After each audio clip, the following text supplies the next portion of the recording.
मेरे प्यारे देशवासियों, माझ्या प्रिय देशवासियांनो, नमस्कार. कोरोना के प्रभाव आपली मन की बात देखील हमारी मन की कोरोनाच्या बात भी प्रभावापासून वंचित अछूती राहिलेली नहीं नाही. रही है।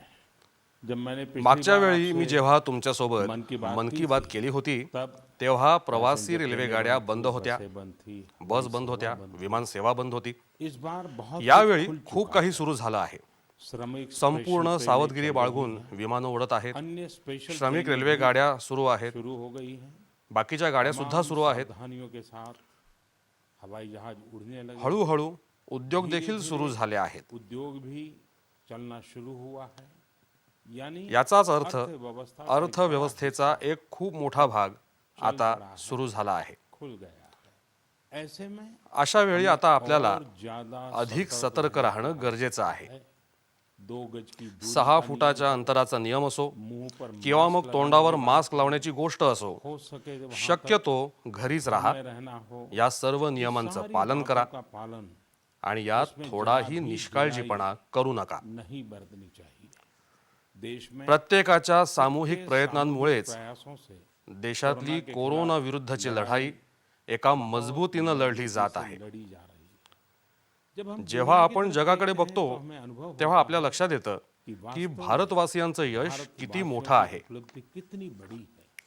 हमारी जनसंख्या बहुतांश देशांच्या तुलनेत ज्यादातर आपली लोकसंख्या कई गुना कित्येक ज्यादा पटीनं जास्त आहे. हमारे देश में आपल्या देशासमोर चुनौतियां विविध प्रकारची आव्हानं आहेत, प्रकार की है। पण तरीही फिर भी कोरोना हमारे देश में आपल्या देशात कोरोना उतनी तेजी तेवढ्या वेगानं पसरलेला नाही जितना दुनिया जेवढा तो जगातल्या इतर देशांमध्ये पसरला होने आहे. वाले मृत्यू दर भी कोरोनामुळे होणाऱ्या मृत्यूचा दर देखील आपल्या देशात खूप कमी आहे. जे नुकसान झालं आहे त्यामुळे आम्ही सर्वजण दुःखी आहोत. लेकिन जो पण आम्ही जे काही वाचवू शकलो ते निश्चितच देशाच्या सामूहिक संकल्प शक्तीचा परिणाम आहे. इतने बड़े एवढ्या मोठ्या देशात प्रत्येक देशवासियानं स्वतःहून ही लढाई लढण्याचा निश्चय केला आहे. ही संपूर्ण मोहीम लोकांनी चालवली आहे.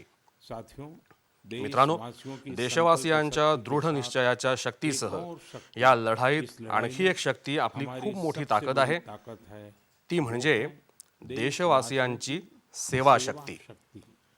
वास्तव में खरं तर या महामारीच्या काळात आम्ही भारतवासियांनी हे दाखवून दिलं आहे की सेवा आणि त्यागाची आमची कल्पना केवल हे केवळ आमचे आदर्श नाहीत, तर भारताची जीवनशैली आहे. जीवन पद्धती है। आणि आपल्या इथं तर सांगितलंच आहे, सेवा परमो धर्मः. सेवा म्हणजेच आनंद, सेवेमध्येच समाधान आहे. आपने देखा होगा तुम्ही पाहिलंच असेल, कि दूसरों की दुसऱ्यांची सेवा करणाऱ्या व्यक्तीच्या आयुष्यात कोणतंच नैराश्य किंवा तणाव दिसत नाही. कभी नहीं दिखता। त्याच्या आयुष्याकडे पाहण्याच्या दृष्टिकोनात नेहमीच भरपूर आत्मविश्वास, सकारात्मकता आणि चैतन्य दिसून येतं. प्रतिपल नजर आती है। मित्रांनो, आपले डॉक्टर, डॉक्टर्स, परिचारिका, स्टाफ, स्वच्छता कामगार, कर्मी, पोलीस कर्मचारी, कर्मी प्रसार माध्यमातले सहकारी जी सेवा करत आहेत सेवा कर रहे हैं। त्याबद्दल मी अनेक वेळा चर्चा केली आहे. मन की बात में भी मन की बात मध्ये देखील त्याचा उल्लेख केला आहे. सेवा में सेवेसाठी सर्व काही समर्पित केलेल्या लोकांची संख्या अगणित आहे. ऐसे ही असेच एक तामिळनाडूचे गृहस्थ आहेत तमिलनाडु के C Mohan. C C Mohan मुदेर इथं एक सलून चालवतात. अपनी आपल्या कष्टाच्या पैशातून त्यांनी आपल्या मुलीच्या शिक्षणासाठी 5 लाख रुपये जमा केले होते, पण त्यांनी ही सर्व रक्कम आता गरजू आणि गरिबांच्या सेवेसाठी खर्च केली आहे. लोगों की सेवा के लिए खर्च कर दी। इसी याचप्रमाणे आगरताळा इथं एक फेरीवाले आहेत जीवनयापन करने वाले गौतम दास, गौतम दास जी जे याच कामातून आपला उदरनिर्वाह चालवतात. पण आपल्या रोजच्या कमाईतल्या बचतीमधून ते दररोज डाळ तांदूळ खरेदी करून गरजू व्यक्तींना जेवणही देतात. ऐसा ही मला पंजाबमधल्या पठाणकोट मधूनही असंच एक उदाहरण कळलं आहे. भाई राजू ने इथले एक दिव्यांग राजू यांनी इतरांच्या मदतीनं जमा केलेल्या थोड्याशा पैशांमध्ये 3,000हून अधिक मास्क तयार करून ते लोकांना वाटले. या कठीण काळात राजू यांनी सुमारे 100 कुटुंबांसाठी शिधा देखील गोळा केला आहे. खाने का राशन भी जुटाया। देशाच्या कानाकोपऱ्यातून महिला बचत गटांच्या प्रयत्नांच्या असंख्य कथा या दिवसात आपल्या निदर्शनाला येत आहेत. गावांमध्ये, खेड्यांमध्ये आमच्या आया बहिणी दररोज हजारो मास्क तयार करत आहेत. सर्व सामाजिक संस्था देखील या कामात त्यांना सहकार्य करत आहेत. मित्रांनो, अशी अनेक उदाहरणं दररोज पाहायला आणि ऐकायला मिळत आहेत. कित्येक लोक स्वतः मला नमो ॲप आणि इतर माध्यमांद्वारे त्यांच्या प्रयत्नांबद्दल सांगत आहेत. कित्येकदा वेळेअभावी मी बऱ्याच लोकांची, बऱ्याच संस्था, बऱ्याच संघटनांची नावं घेऊ शकत नाही. सेवा भावनेनं लोकांची मदत करणाऱ्या अशा सर्व लोकांचं मी कौतुक करतो, त्यांचा आदर करतो आणि मनापासून त्यांना शुभेच्छा देतो. माझ्या प्रिय देशवासियांनो, अजून एक गोष्ट जिने माझ्या मनाला स्पर्श केला आहे ती म्हणजे या संकटाच्या काळातला नवोन्मेष. सगळे देशवासी गावांपासून शहरांपर्यंत, आमच्या छोट्या व्यापाऱ्यांपासून ते स्टार्टअप पर्यंत, आमच्या प्रयोगशाळा कोरोना विरुद्धच्या लढाईत नवनवीन मार्ग शोधत आहेत, नवोन्मेष करत आहेत. उदाहरणार्थ, नाशिकच्या राजेंद्र यादव यांचं उदाहरण खूपच रोचक आहे. राजेंद्र हे नाशिक मधल्या सटाणा इथले शेतकरी आहेत.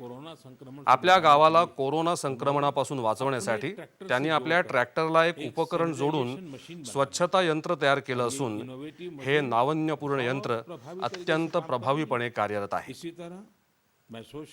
मी समाज माध्यमावर बरीच छायाचित्र पाहत होतो. अनेक दुकानदारांनी आपल्या दुकानात 6 फूट लांबीचा एक मोठा पाईप बसवला आहे, ज्यामध्ये वरच्या एका टोकात ते माल टाकतात आणि दुसऱ्या टोकाला ग्राहक तो माल घेतात. या काळात शिक्षक आणि विद्यार्थ्यांनीही एकत्रितपणे शैक्षणिक क्षेत्रात अनेक नवीन कल्पना अंमलात आणल्या आहेत. ऑनलाईन वर्ग, व्हिडिओ वर्ग यांच्यासाठी देखील त्यांनी वेगवेगळे मार्ग शोधले आहेत. कोरोना लसी संदर्भात आमच्या प्रयोगशाळांमध्ये जे काम सुरू आहे ना, त्याकडे संपूर्ण जगाचं लक्ष लागलं आहे आणि आम्हाला सगळ्यांना ते यशस्वी होईल अशी आशा देखील आहे. कोणतीही परिस्थिती बदलण्यासाठी इच्छाशक्ती सोबतच बरंच काही नवोन्मेषावर अवलंबून असतं. हजारो वर्षांचा मानवजातीचा प्रवास निरंतर नाविन्यपूर्णतेसहज अशा आधुनिक युगात पोहोचला आहे. म्हणूनच या महामारीवर विजय मिळवण्यासाठी आपले हे विशेष नवोन्मेष एक भक्कम पाया आहेत. मित्रांनो, कोरोना विरुद्धच्या लढाईचा हा मार्ग खूप मोठा आहे. एक अशी आपत्ती, एक असा आजार ज्यावरचा उपचार संपूर्ण जगात कुणाकडेच नाही, ज्याचा पूर्वी कोणताही अनुभव नाही. अशा परिस्थितीत आपण नवीन आव्हानांचा सामना करत आहोत आणि नवीन समस्या अनुभवत आहोत. जगातल्या प्रत्येक कोरोना बाधित देशात हे घडत आहे आणि म्हणूनच भारत सुद्धा या सगळ्यातून वाचलेला नाही. आपल्या देशात असा कोणताही वर्ग नाही जो अडचणीत नाही, संकटात नाही. आणि या संकटाचा सर्वात जास्त त्रास जर कुणाला झाला असेल तर तो आपल्या गरीब, मजूर, कामगार वर्गाला झाला आहे. त्यांचं दुःख, त्यांचा त्रास, वेदना शब्दात सांगता येणार नाहीत. आपल्यापैकी असे कुणीच नाहीत ज्यांना त्यांच्या आणि त्यांच्या कुटुंबाच्या त्रासाची जाणीव नाही. आपण सगळे एकत्रितपणे त्यांचं हे दुःख कमी करण्याचा प्रयत्न करत आहोत. संपूर्ण देश प्रयत्न करत आहे. आमचे रेल्वेतले सहकारी अहोरात्र काम करत आहेत. केंद्र असो, राज्य असो, स्थानिक स्वराज्य संस्था असो, सगळे जण अहोरात्र परिश्रम करत आहेत. आज रेल्वेचे कर्मचारी ज्या प्रकारे एकत्रितपणे काम करत आहेत ते देखील एक प्रकारे आघाडीचे कोरोना योद्धेच आहेत. लाखो कामगारांना रेल्वे आणि बसमधून सुरक्षितपणे घेऊन जाणं, त्यांच्या जेवणाची काळजी घेणं, प्रत्येक जिल्ह्यात विलगीकरण केंद्र सुरू करणं, प्रत्येकाची चाचणी करणं, तपासणी करणं, सर्वांवर उपचार करणं या सर्व गोष्टी सातत्यानं सुरू आहेत आणि मोठ्या प्रमाणात सुरू आहेत. पण मित्रांनो, आज आपण जे दृश्य पाहत आहोत यामुळे या देशाला भूतकाळात काय घडलं ते निरीक्षण करण्याची आणि भविष्यासाठी शिकण्याची संधी मिळाली आहे. आज आपल्या कामगारांच्या यातनांमध्ये आपण देशाच्या पूर्वेकडील भागाचा त्रास पाहू शकतो. ज्या पूर्वेकडील भागात देशाच्या विकासाचं सुकाणू बनण्याची क्षमता आहे, ज्यांच्या कामगारांच्या भुजांमध्ये देशाला नवीन उंचीवर नेण्याचं सामर्थ्य आहे, त्या पूर्वेकडील भागाचा विकास अत्यावश्यक आहे. केवळ पूर्व भारताच्या विकासामुळेच देशाचा संतुलित आर्थिक विकास शक्य आहे. देशानं मला जेव्हा सेवा करण्याची संधी दिली तेव्हापासून आम्ही पूर्व भारताच्या विकासाला प्राधान्य दिलं आहे. मी समाधानी आहे की मागील वर्षांमध्ये या दिशेनं बरंच काही घडलं आहे आणि आता स्थलांतरित कामगारांच्या दृष्टीनं बरीच नवीन पावलं उचलणं आवश्यक झालं आहे आणि आपण सतत त्या दिशेनं वाटचाल करत आहोत. जसं कुठेतरी कामगारांच्या कौशल्य विकासाचं काम केलं जात आहे, तर कुठेतरी स्टार्टअप या कामात व्यग्र आहेत, तर कुठे स्थलांतरण आयोग बनवण्याची चर्चा आहे. या व्यतिरिक्त केंद्र सरकारनं नुकत्याच घेतलेल्या निर्णयांमुळे गावांमध्ये रोजगार, स्वयंरोजगार, लघु उद्योगांशी संबंधित मोठ्या शक्यता निर्माण झाल्या आहेत. हे निर्णय या परिस्थितीचं निराकरण करण्यासाठी आहेत, स्वावलंबी आत्मनिर्भर भारतासाठी आहेत. जर आमची गावं स्वावलंबी असती, आपली शहरं जिल्हे आपली राज्य स्वावलंबी असती, तर आपल्या समोर ज्या समस्या आता उभ्या आहेत त्यापैकी बऱ्याच समस्या आपल्या समोर उभ्या ठाकल्याच नसत्या.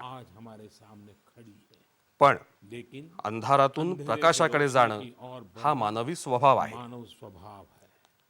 या सर्व आव्हानांमध्ये समाधानाची बाब ही आहे की स्वावलंबी भारतासाठी आज देशात मोठ्या प्रमाणात विचार मंथन सुरू झालं आहे. लोकांनी आता याला आपलं अभियान बनवलं आहे.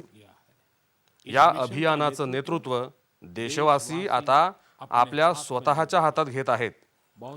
बऱ्याच लोकांनी तर हे देखील सांगितलं आहे की त्यांनी त्यांच्या विभागात जे जे उत्पादन बनवलं आहे त्याची एक यादी तयार केली आहे. हे लोक आता ही स्थानिक उत्पादनं खरेदी करत आहेत आणि व्होकल फॉर लोकलला प्रोत्साहन देत आहेत, म्हणजेच स्थानिक उत्पादनांसाठी आग्रह धरत आहेत. मेक इन इंडियाला चालना मिळावी यासाठी प्रत्येक जण आपला निर्धार व्यक्त करत आहे. बिहारमधले आमचे एक मित्र हिमांशू यांनी मला नमो ॲपवर लिहिलं आहे की त्यांना एक असा दिवस पाहायचा आहे जेव्हा भारतात परदेशातून होणारी आयात कमी असेल. मग ते पेट्रोल, डिझेल सारखं इंधन असो, इलेक्ट्रॉनिक वस्तूंची आयात असो, युरियाची आयात किंवा मग खाद्य तेलाची आयात असो. मी त्यांच्या भावना समजू शकतो.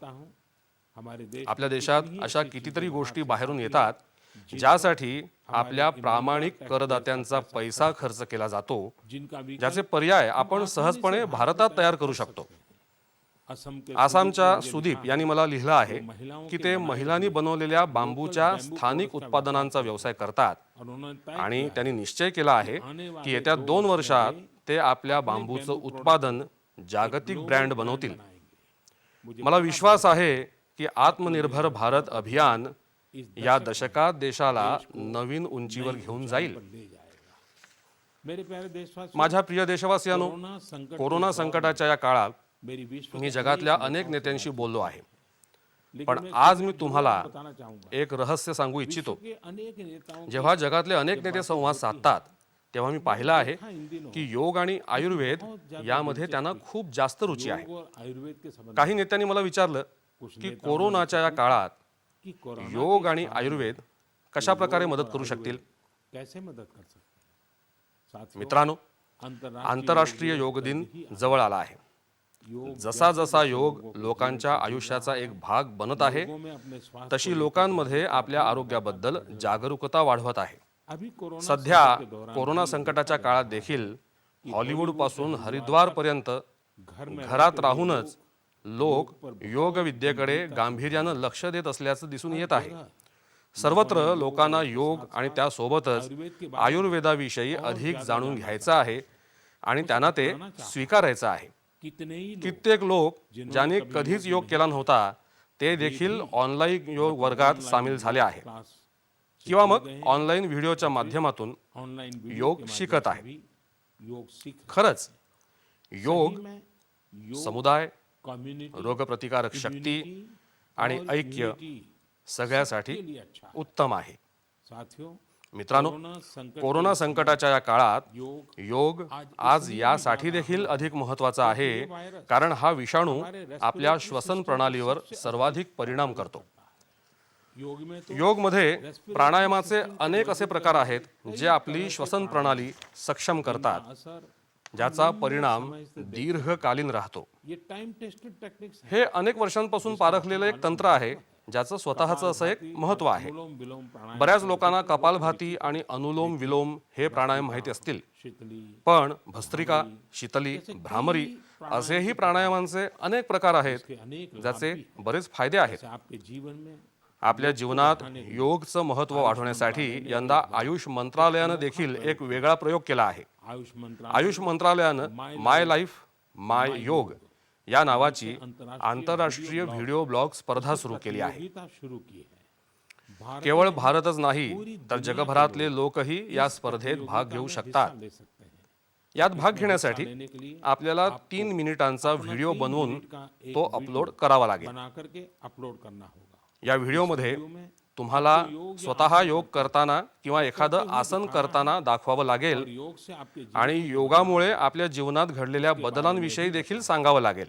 मेरा आपसे अनुरोध है, मी आपणा सर्वांना विनंती करतो की तुम्ही या स्पर्धेत भाग घेऊन या नवीन माध्यमातून आंतरराष्ट्रीय योग दिनात सहभागी व्हावं. अंतर्राष्ट्रीय योग दिवस में आप हिस्सेदार बनिए। साथियों, मित्रांनो, हमारे देश आपल्या देशात कोट्यवधी गरीब लोक अनेक दशकांपासून एका मोठ्या चिंतेत जगत आहेत. जर ते आजारी पडले तर काय? स्वतःवर उपचार करायचे की मग कुटुंबासाठी अन्नाची चिंता करायची? इस तकलीफ को ही समस्या लक्षात घेऊन त्यांची ही चिंता दूर करण्यासाठी 1.5 वर्षांपूर्वी आयुष्मान भारत योजना सुरू केली गेली. कुछ ही दिन काही दिवसांपूर्वीच आयुष्मान भारत या योजनेच्या लाभार्थ्यांची संख्या 1 कोटीच्या पुढे गेली आहे. 1 कोटींहून अधिक रुग्ण म्हणजे देशातल्या 1 कोटीहून अधिक कुटुंबांची सेवा झाली आहे. 1 कोटीहून अधिक रुग्ण याचा अर्थ काय आहे तुम्हाला माहिती आहे? 1 कोटीहून अधिक रुग्ण म्हणजेच नॉर्वे सारख्या देशानं, सिंगापूर सारख्या देशानं त्यांच्या एकूण लोकसंख्येपैकी दुप्पट लोकांना विनामूल्य उपचार देण्यासारखं आहे. हे जर गरिबांना रुग्णालयात दाखल केल्यानंतर उपचारांसाठी पैसे द्यावे लागले असते, त्यांना मोफत उपचार मिळाले नसते, तर ढोबळमानानं त्यांना त्यांच्या स्वतःच्या खिशातून अंदाजे 14,000 कोटी रुपयांपेक्षा जास्त रुपये खर्च करावे लागले असते. आयुष्मान भारत योजनेमुळे गरिबांचे पैसे खर्च होण्यापासून वाचले आहेत. मी आयुष्मान भारतच्या सर्व लाभार्थ्यांचं तसंच रुग्णांवर उपचार करणाऱ्या सर्व डॉक्टर, परिचारिका आणि वैद्यकीय कर्मचाऱ्यांचं अभिनंदन करतो. आयुष्मान भारत योजनेचं एक खूप मोठं वैशिष्ट्य म्हणजे पोर्टेबिलिटी सुविधा. पोर्टेबिलिटीमुळे देशाला एकतेच्या रंगात रंगायला मदत झाली आहे. म्हणजेच बिहारमधील एखाद्या गरीब माणसाला कर्नाटकमध्येही तीच उपचार सुविधा मिळेल जी त्याला त्याच्या राज्यात मिळेल. त्याचप्रमाणे महाराष्ट्रातल्या एखाद्या गरीब व्यक्तीला तामिळनाडूमध्ये गेल्यावरही तीच उपचार सुविधा मिळू शकेल. या योजनेमुळे देशाच्या एखाद्या भागात जिथे आरोग्याची व्यवस्था कमकुवत आहे अशा भागातल्या गरिबांना देशातल्या कोणत्याही कोपऱ्यात उत्तम उपचार मिळण्याची सुविधा प्राप्त होते. मित्रांनो, तुम्हाला जाणून आश्चर्य वाटेल की या योजनेच्या 1 कोटी लाभार्थ्यांपैकी 80% देशातल्या ग्रामीण भागातले आहेत. यापैकी जवळपास 50% लाभार्थी आमच्या माता, भगिनी आणि मुली आहेत. यातील बहुतांश लाभार्थी अशा आजाराने ग्रस्त होते ज्याच्यावर सामान्य औषधोपचार शक्य नव्हते. यापैकी 70% लोकांवर लोगों की शस्त्रक्रिया झाल्या आहेत. की गई है. आप अनुमान लगा तुम्ही सकते विचार हैं करू शकता कितनी की या बड़ी सगळ्यांना तकलीफों किती से मोठा दिलासा मिळाला इन असेल. लोगों को मुक्ति मिली है. मणिपूरच्या चुरा चांदपूर इथल्या 6 वर्षांच्या केलेनसांग या मुलाला देखील उसको भी आयुष्मान योजनेमुळे नवीन आयुष्य मिळालं आहे. नया जीवन मिला है. इतक्या लहान वयात केलेनसांगला मेंदूच्या गंभीर आजारानं गंभीर बीमारी ग्रासलं होतं. इस बच्चे के पिता या मुलाचे वडील रोजंदारीवर मजुरी करतात आणि आई विणकर आहे. काम करती है. अशा परिस्थितीत बच्चे का इलाज मुलावर उपचार करणं खूप कठीण होतं. हो रहा है. पण आयुष्मान भारत योजनेमुळे योजना से त्यांच्या मुलावर आता निशुल्क उपचार झाले आहेत. कुछ इसी तरह का अनुभव पुद्दुचेरीच्या अमृता वल्ली यांनाही असाच अनुभव आला आहे. के लिए भी आयुष्मान भारत योजना त्यांच्यासाठीही आयुष्मान भारत योजना संकट निवारक ठरली आहे. के पति की हार्ट अमृता वल्लीजी यांच्या पतीचं हृदयविकाराच्या धक्क्यानं निधन झालं. अटैक जीवा को भी त्यांचा 27 वर्षांचा मुलगा जीव याला देखील हृदयविकाराचा आजार होता. जीवा के लिए सर्जरी डॉक्टरांनी जीववर शस्त्रक्रिया करण्याचा सल्ला दिला होता. करने वाले जीवा पण रोजंदारीवर काम करणाऱ्या जीवसाठी स्वखर्चानं एवढी मोठी शस्त्रक्रिया करणं शक्य नव्हतं. अमूर्था तथापि अमृता वल्ली यांनी आपल्या मुलाची आयुष्मान भारत योजनेत नोंद केली और 9 आणि 9 दिवसानंतर तिचा मुलगा जीव याची हृदय शस्त्रक्रिया झाली. मित्रांनो, मैंने आपको सिर्फ मी तुम्हाला केवळ 3-4 घटना सांगितल्या. आयुष्मान भारतच्या तर अशा 1 कोटीहून अधिक कथा आहेत. या कथा जिवंत माणसांच्या आहेत. इंसानों की है. दुःखापासून मुक्त झालेल्या आपल्या कुटुंबियांच्या आहेत. हमारे अपने परिवारजनों की है. मी तुम्हाला विनंती करतो, कभी समय में जर तुम्हाला वेळ मिळाला तर तुम्ही नक्कीच आयुष्मान भारत योजनेअंतर्गत उपचार घेतलेल्या भारत योजना एका तरी व्यक्तीशी बोलाच. अपना इलाज कराया हो. आप देखेंगे आपण पाहाल की जेव्हा एखादा गरीब आजारातून बाहेर पडतो तेव्हा त्याच्यामध्ये गरिबीशी लढा देण्याची शक्ती देखील दिसून येते. और मैं हमारे मला आपल्या देशातल्या प्रामाणिक करदात्यांना सांगायचं आहे की आयुष्मान भारत योजनेअंतर्गत गरीब लोकांवर मोफत उपचार केले गेले आहेत. के जीवन में जो त्यानंतर त्यांच्या जीवनात जो आनंद आला आहे, त्यांना जे समाधान मिळालं आहे, या सर्व पुण्यकर्माचे खरे हक्कदार तुम्ही आहात. ईमानदार आमचे प्रामाणिक करदाते या पुण्यकर्माचे हक्कदार आहेत. मेरे प्यारे देशवासियों, माझ्या प्रिय देशवासियांनो, एकीकडे आपण साथीच्या आजाराविरुद्ध लढा देत आहोत, दूसरी तरफ हमें तर दुसरीकडे पूर्व भारतातल्या हिस्सों में काही भागाला नुकताच नैसर्गिक आपत्तीचा सामना करावा लागला. कुछ हफ्तों के दौरान हमने गेल्या काही आठवड्यांमध्ये आपण पश्चिम बंगाल आणि ओदिशामध्ये अम्फान या चक्रीवादळामुळे झालेली हानी देखील पाहिली आहे. घर तबाह हो गए. या वादळामुळे अनेक घरं उद्ध्वस्त झाली.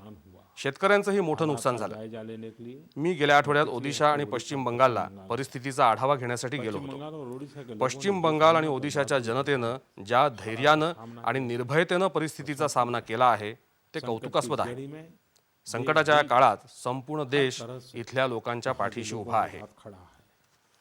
साथियों, मित्रांनो, एक तरफ जहां एकीकडे जिथे पूर्व भारत वादळामुळे आलेल्या आपत्तीचा सामना करत आहे, दूसरी तरफ तर दुसरीकडे देशातल्या अनेक भागांमध्ये टोळधाडीमुळे परिणाम झाला आहे. इन या हल्ल्यांनी आपल्याला पुन्हा एकदा आठवण करून दिली आहे की लहान प्राणी किती मोठं नुकसान करू शकतो. टिड्डी दल का हमला टोळधाड बरेच दिवस सुरू राहते आणि त्याचा परिणाम मोठ्या भागावर होतो. पड़ता है. भारत सरकार असो, राज्य सरकार असो, कृषी विभाग असो, प्रशासन देखील या संकटामुळे होणारं नुकसान टाळण्यासाठी, की मदद करने शेतकऱ्यांची मदत करण्यासाठी आधुनिक स्रोतांचा उपयोग करत आहे. रहा है. नवीन शोधांवरही लक्ष देत आहे. ध्यान दे रहा है. आणि मला विश्वास आहे की आपल्या कृषी क्षेत्रावर आलेल्या या संकटाचा कृषि क्षेत्र पर ये जो आपण एकत्रितपणे मुकाबला करू लोहा लेंगे, आणि आपण कुछ बचा लेंगे. बरंच काही वाचू. मेरे प्यारे देशवासियों, माझ्या प्रिय देशवासियांनो, दिन बाद ही काही दिवसानंतर संपूर्ण जग जून को 5 जून रोजी जागतिक पर्यावरण दिन साजरा करेल. मनाएगी. विश्व यावर्षी जागतिक पर्यावरण दिनाची संकल्पना आहे बायोडायव्हर्सिटी, म्हणजेच जैव विविधता. वर्तमान सध्याच्या परिस्थितीत ही संकल्पना विशेष महत्त्वाची आहे. लॉकडाऊन लॉकडाऊनच्या काळात गेल्या काही आठवड्यांदरम्यान जीवनाची गती थोडी कमी झाली आहे, पण त्यामुळे आम्हाला सभोवताली असलेल्या निसर्गाची समृद्ध विविधता, जैव विविधता पाहण्याची संधी देखील मिळाली आहे. आज कितने आज असे अनेक पक्षी आहेत जे प्रदूषण आणि रोजच्या गोंगाटात नजरेच्या टप्प्यातून दूर गेले होते. उनकी आज कित्येक वर्षांनंतर लोकांना त्यांचा आवाज त्यांच्या घरात ऐकू येत आहे. जानवरों के उन्मुक्त विचरण की बऱ्याच ठिकाणांवरून प्राण्यांच्या मुक्त संचाराच्या बातम्या येत आहेत. भी माझ्याप्रमाणे तुम्ही देखील समाज माध्यमांवर हे पाहिलं असेल, वाचलं असेल.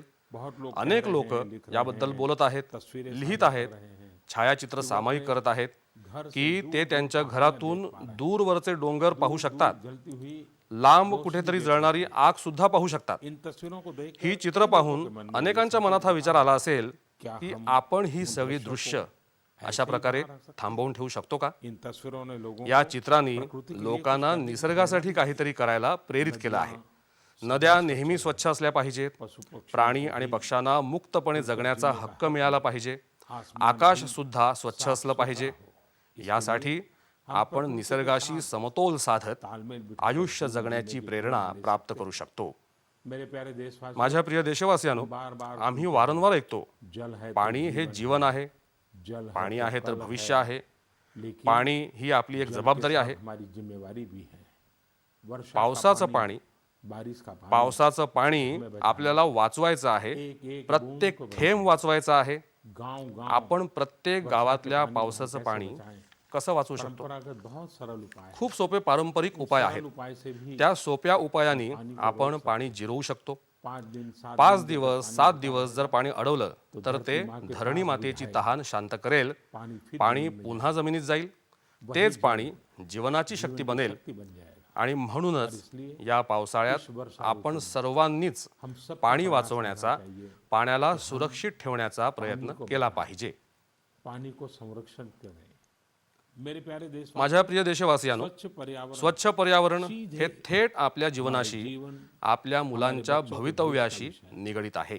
इसलिए त्यामुळे आपल्याला वैयक्तिक पातळीवर सुद्धा याबद्दल काळजी करण्याची गरज आहे. आपसे अनुरोध है, मी तुम्हाला विनंती करतो पर्यावरण दिवस की या पर्यावरण दिनाच्या दिवशी काही झाडं नक्की लावा और आणि निसर्गाची सेवा करण्यासाठी एखादा असा संकल्प करा ज्यामुळे तुमचं निसर्गाशी दैनंदिन नातं जपलं जाईल. रिश्ता बना रहे. होय, गर्मी उष्णता वाढतीये, इसलिए म्हणूनच पक्ष्यांसाठी पाण्याची व्यवस्था करायला विसरू नका.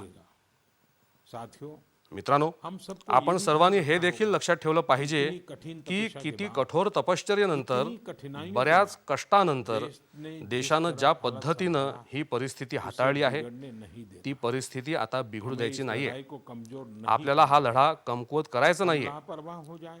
आपण निष्काळजीपणा करू, सावधगिरी बाळगणार नाही, हे काही बरोबर नाही, हे काही पर्याय नाहीत. लड़ाई कोरोना विरुद्धचा लढा अजूनही तितकाच गंभीर आहे. आपके परिवार को तुम्हाला, तुमच्या कुटुंबाला अद्यापही कोरोनाचा गंभीर धोका असू शकतो. गंभीर खतरा हो सकता है.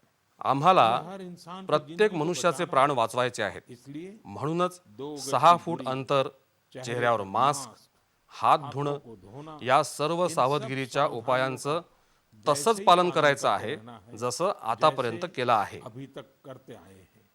मुझे मला विश्वास आहे तुम्ही तुमच्यासाठी, अपने लिए, तुमच्या प्रियजनांसाठी, लिए आपल्या देशासाठी ही काळजी नक्की घ्याल. जरूर रखेंगे.